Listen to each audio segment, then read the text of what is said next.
မိဘဆိုတာမိဘတိုင်းမိကောင်းဖကောင်းဖြစ်တာမှမဟုတ်တာ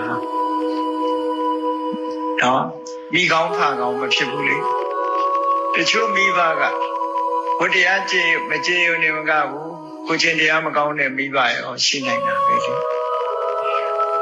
အဲ့လိုမိဘကဘာဝတိလာမလုပ်ဘူးဆိုပါစို့ကိုချင်းတရားမကောင်းဘူးအဲ့လိုကိုချင်းတရားမကောင်းတဲ့မိဘကိုသာသမီကစော်ကားရင်ရောအပြစ်ရှိသလားလို့ဒီလိုမေးလာကြမေးလာတဲ့အခါကျတော့ကျေးဇူးဆိုတာကျေးဇူးပဲလေကျေးဇူးဆိုတာကျေးဇူးတရားမိဘကသာသမီနဲ့ဘယ်သူကအရင်မွေးတာတော့ဆိုမိဘအရင်မွေးတာ